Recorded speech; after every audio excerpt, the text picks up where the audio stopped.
Welcome to Foodscapes kitchen and living. இன்றைக்கி நம்ம பார்க்க போகிறது ஒரு பிரேக்ஃபாஸ்ட் ரெசிபி, வீட் பிரெட். இந்த வீடியோவில் உங்களுக்கு பிரெட் எப்படி செய்கிறதுன்னு ஸ்டெப் பை ஸ்டெப் ப்ராசஸ் சொல்லித்தர போகிறேன். ஸோ வீடியோவை ஸ்கிப் பண்ணாமல் கடைசி வரைக்கும் பாருங்கள்.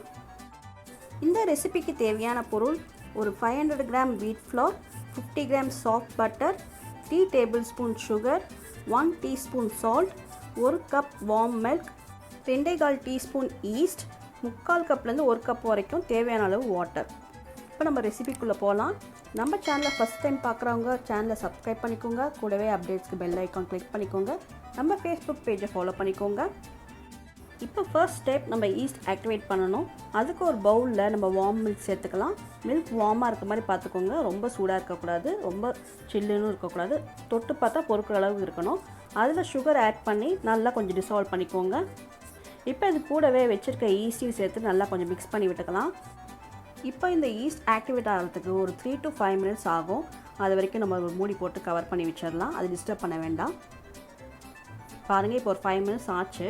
ஈஸ்ட் நல்லா ஆக்டிவேட் ஆகிடுச்சு. பாருங்கள், நல்லா ப்ளஃபியாக இருக்குது. பாருங்கள், இந்த மாதிரி பபுளாக வந்துட்டாலே ஈஸ்ட் ஆக்டிவேட் ஆகிடுச்சின்னு அர்த்தம்.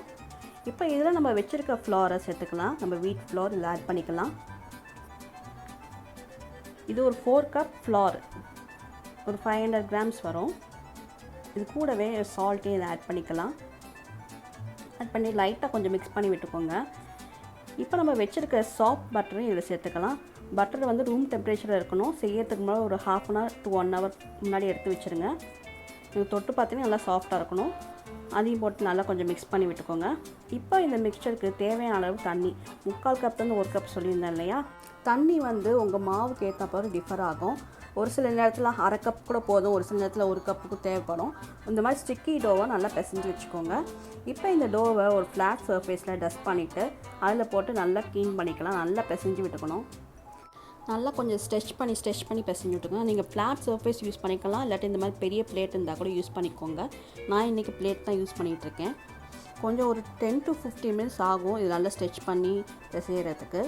உங்கள்கிட்ட ஸ்டாண்ட் மிக்சர் இருந்துச்சுன்னா அதில் ஒரு 5 மினிட்ஸ் பிசைஞ்சால் போதும், நல்லா மிக்ஸ் ஆகிடும். இப்போ இந்த மாதிரி ஃபோல்ட் பண்ணி கொஞ்சம் ஸ்ட்ரெச் பண்ணிக்கோங்க.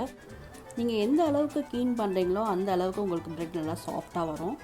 அதுக்கேற்றப்போ நல்லா மிக்ஸ் பண்ணிக்கோங்க. இப்போ மாவு நல்லா பிசைஞ்சாச்சு. இப்போ என்ன பண்ணுவோம், நம்ம ஒரு பவுலில் ஆயில் போட்டு நல்லா க்ரீஸ் பண்ணிடலாம். க்ரீஸ் பண்ணிவிட்டு இந்த மாவை நல்லா உள் சைடாக டக்கின் பண்ணி, இந்த மாதிரி உள் சைடாக இன்சைடாக டக்கின் பண்ணிவிட்டு இந்த பவுலில் வச்சிடலாம். பவுலில் வச்சுட்டு இந்த டோ மேலேயும் கொஞ்சம் லைட்டாக ஆயில் போட்டு க்ரீஸ் பண்ணிக்கோங்க, டோ வந்து ட்ரை ஆகாமல் இருக்கிறதுக்காக. இப்போ இதை நம்ம ப்ரூவ் பண்ண போகிறோம். ஒரு 1.5 to 2 hours வரைக்கும் இதை அப்படியே ரெஸ்ட் பண்ணி வச்சுருங்க. இப்போ 2 hours ஆச்சு. இப்போ பாருங்கள், மாவு வந்து இப்போ டபுள் சைஸாக இருக்குது.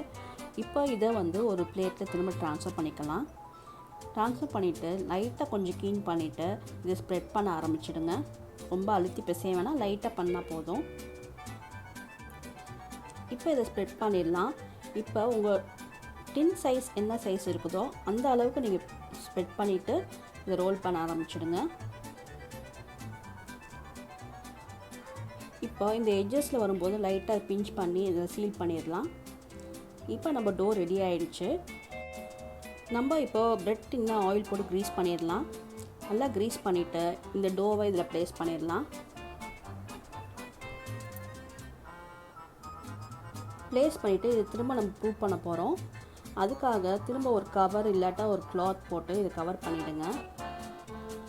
கவர் பண்ணிவிட்டு திரும்ப இது டபுள் சைஸ் ஆகணும். ஒரு 1/2 hour வெயிட் பண்ணுவோம். பாருங்கள், இப்போ ஒரு 1/2 hour ஆச்சு. நம்ம ப்ரெட் இப்போ ப்ரூஃப் ஆகி டபுள் சைஸ் வந்துருக்குது. இப்போ இதை நம்ம பேக் பண்ண போகிறோம்.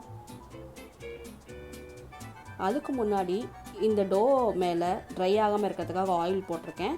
நீங்கள் மில்க் யூஸ் பண்ணிக்கலாம், இல்லை ஆயிலும் மில்க் ரெண்டுமே மிக்ஸ் பண்ணி கூட ப்ரஷ் பண்ணிக்கலாம். இப்போ ஒரு ப்ரீ ஹீட்டட் அவனில் 180 degree செல்சியஸில் 40 to 45 மினிட்ஸ் இது பேக் பண்ண போகிறோம். இப்போ பேக் ஆகட்டும். இப்போ பாருங்கள், நம்ம ப்ரெட்டு நல்லா சுட சூப்பராக ரெடி ஆயிடுச்சு. இதில் ஒரு சின்ன பீஸ் பட்டர் போட்டு நம்ம டாப்பில் க்ரீஸ் பண்ணிக்கலாம். அப்போ தான் ட்ரை ஆகாமல் இருக்கும், கொஞ்சம் ஷைனிங்காகவும் இருக்கும். இப்போ இந்த ப்ரெட்டை டீமோல்ட் பண்ணியாச்சு. பாருங்கள், எவ்வளோ பர்ஃபெக்ட் டெக்ஸ்சராக இருக்குது. இப்போ இந்த ப்ரெட்டை நல்லா கம்ப்ளீட்டாக கூல் பண்ணிடலாம். அப்போ தான் நம்ம ஸ்லைஸ் பண்ண முடியும். இப்போ நம்ம ஸ்லைஸ் பண்ணி காமிக்கிறேன் உங்களுக்கு. இந்த வீட் பிரெட் நல்லா பர்ஃபெக்டாக பேக் ஆகிருக்கு. பாருங்கள், அவுட்டர் லேயர் ப்ரௌனாக இருக்குது. உள்ளே பாருங்கள் எவ்வளோ சாஃப்டாக இருக்குன்ட்டு, பஞ்சு போல் இருக்குது. நீங்களும் இந்த ரெசிபியை கண்டிப்பாக ட்ரை பண்ணி பாருங்கள். இந்த ப்ரெட்டை நீங்கள் பிரேக்ஃபாஸ்ட்டுக்கு பட்டர் வச்சு சாப்பிட்லாம், சாண்ட்விச் செஞ்சு சாப்பிட்லாம், உங்கள் இஷ்டம்தான். இந்த வீடியோ உங்களுக்கு பிடிச்சிருக்குன்னு நினைக்கிறேன். மறக்காமல் லைக் பண்ணுங்கள், ஷேர் பண்ணுங்கள், கமெண்ட் பண்ணுங்கள், சப்ஸ்கிரைப் பண்ணுங்கள். தேங்க்ஸ் ஃபார் வாட்சிங்.